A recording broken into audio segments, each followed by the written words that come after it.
ऋषि नारद पहुंच गए इंद्रलोक में। जब देव ऋषि नारद इंद्रलोक में पहुंचे, देव ऋषि नारद जब इंद्रलोक में पहुंचे तो वहां बहुत सारी अप्सराएं नृत्य कर रही थी, बहुत अप्सराएं नृत्य कर रही थी। एक अप्सरा देव ऋषि नारद ने देखी जिसका नाम था वपु। कौन सी अप्सरा है? नाम बोलो आप लोग। वपु। कौन सी अप्सरा है? वपु। एक वपु नाम की अप्सरा वहां एक कोने में खड़ी थी, ना नृत्य कर रही थी ना गायन कर रही थी, खड़े है, जिसके मस्तक पर त्रिपुंड लगा हुआ था।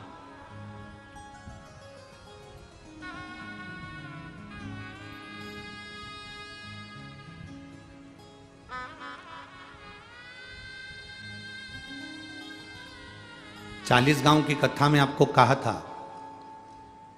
दुर्वासा ऋषि मस्तक पर त्रिपुंड धारण कर कर गए थे और नरक में घूमने के लिए गए थे। और नरक में कुंभी पाक, नरक में कुंड में उन्होंने झांक लिया था। उनके मस्तक के त्रिपुंड की थोड़ी सी राख भभूति कुंड में गिर गई थी तो नरक में बेकुंठ उत्पन्न हो गया था। वो त्रिपुंड की भभूति में इतना दम था।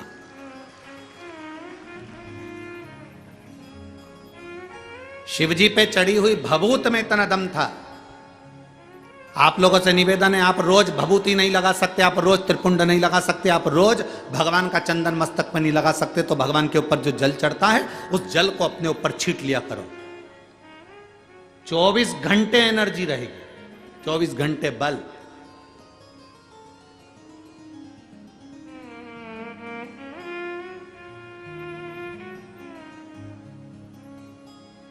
और आज इस व्यासपीठ से कहने में पीछे नहीं हटेंगे।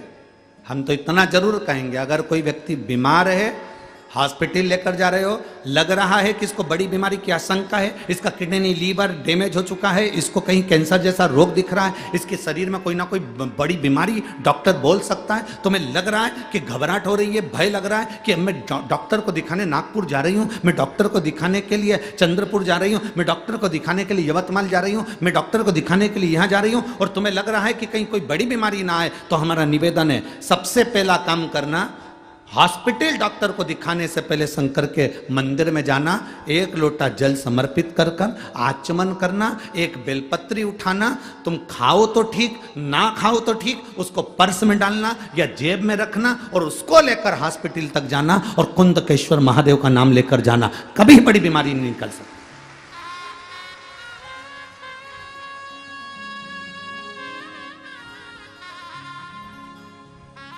उससे मिलने से पहले, डॉक्टर से मिलने से पहले महादेव से मिलो। अकाल मृत्यु वो मरे जो काम करे चंडाल का, काल उसका क्या बिगाड़े जो भक्त हो महा काल का। जो शिव की आराधना करता हो, शंकर से मिलकर गया हो, शिव से मिलकर।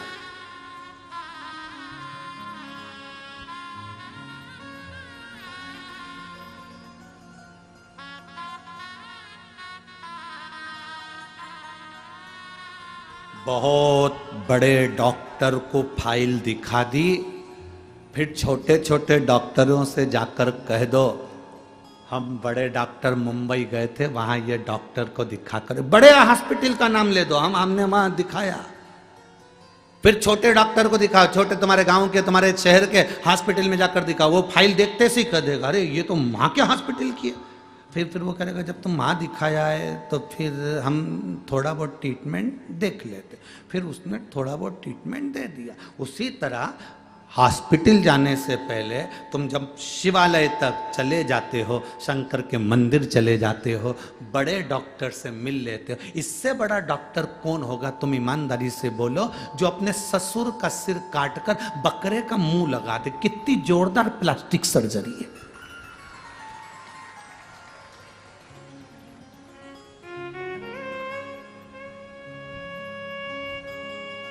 एक लड़के ने लिखकर भेजा, गुरुजी ये बताओ कि गणेश जी का सिर कटा तो शंकर भगवान ने गणेश जी का ही सिर क्यों नहीं जोड़ दिया वापिस, हाथी का सिर क्यों जोड़ा?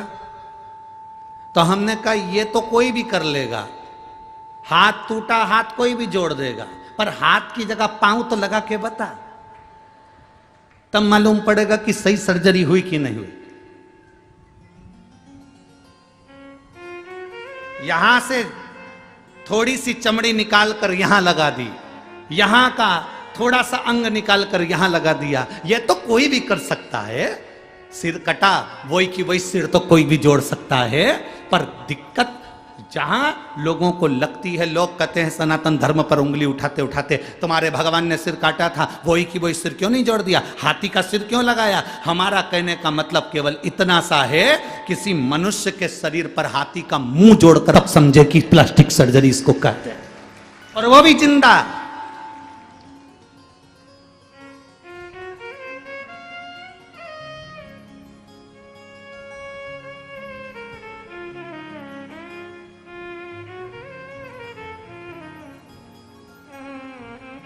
एक व्यक्ति ने हमसे कहा, गुरुजी देखो तुम्हारे सनातन धर्म में, तुम्हारे हिंदू धर्म में कितनी सारी पुराणे हैं, कितने सारे वेद हैं, कितने सारे शास्त्र हैं, कितने सारे ग्रंथ हैं, और हमारे धर्म में केवल एक, बाकी के जितने धर्म सब में एक पुस्तक, एक ग्रंथ, एक किताब है, और तुम्हारी इतनी किताब।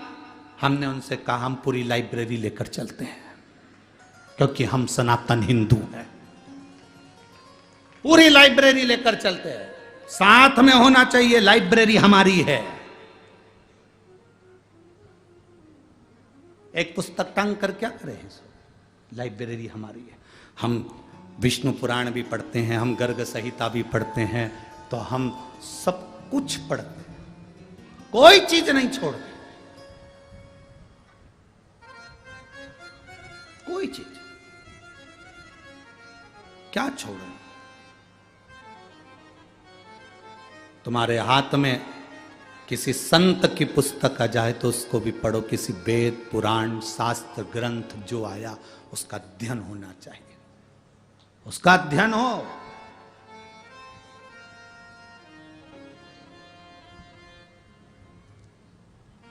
अब वो समय नहीं रहा जिस समय में केवल एक कथा वाचना चालू कर दो, इनका जन्म यहाँ हुआ, उनका जन्म वहाँ हुआ, उन्होंने ये करा, उन्होंने वो करा, और कथा पूरी हो गई। 4 भजन सुना दिए, सबको ताली बजवा दी, थोड़ा बहुत नाच लिए, कूद लिए, और कथा पूरी हो गई।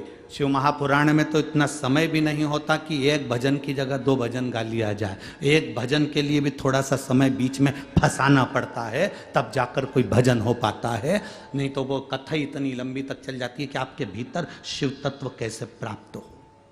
हम जिसके लिए आए, हम जिस परमात्मा को प्राप्त करने के लिए आए, हम जिसके दरवाजे पर आए हैं, वो हमें कैसे मिले।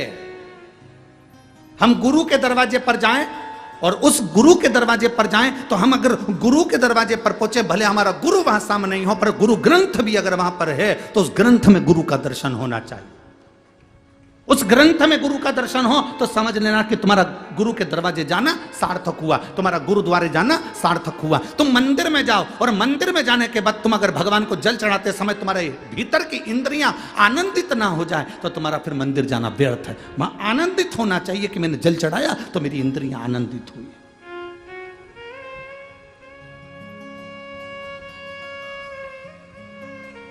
बपू खड़ी है, इंद्रलोक की सारी अप्सराओं में अलग खड़ी है, सिर पर त्रिपुंड लगा हुआ है, चंदन का तिलक लगाया हुआ, कंकु का तिलक लगाया हुआ, सिर पर थोड़ा सा तिलक लगाया हुआ व्यक्ति अलग दिख जाता है। पूरी ट्रेन में, ट्रेन के अंदर लोग चढ़े हुए हैं, और अगर आप तिलक लगाकर चढ़ गए हो तो यह पक्का है कोई ना कोई तुमको ऐसा मिल जाएगा जो थोड़ी सी जगह देकर सीट पर बिठाई देगा। तिलक का यह फर्क पड़ता है।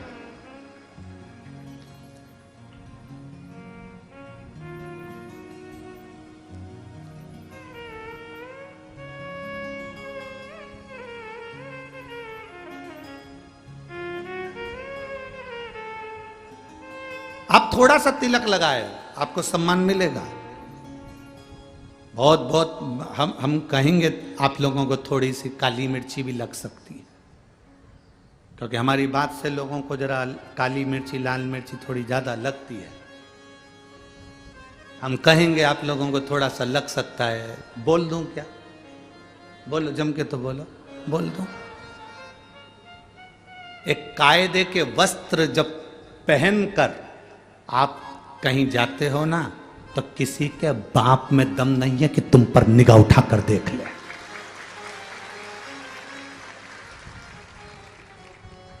जब वस्त्र कायदे का नहीं होता तो लोग फायदा उठाते हैं। वस्त्र कायदे का नहीं होता तो लोग फायदा उठाते हैं। घाव पांव में है तो डॉक्टर से पूछना कि पट्टी क्यों बांधता है। डॉक्टर को मालूम है अगर पट्टी नहीं बांधूंगा तो ये मक्खी उस घाव पर बैठेगी, इसलिए जितना हो सके पट्टी बांध कर चलोगे तो फिर ये आड़ी टेढ़ी मक्खी नहीं झूमेगी।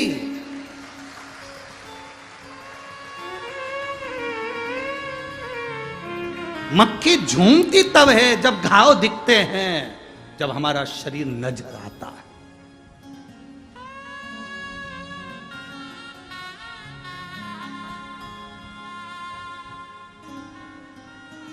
अपने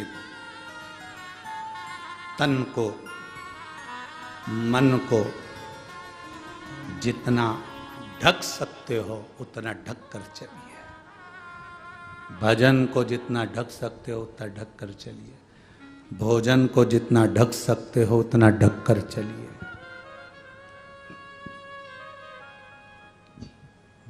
भजन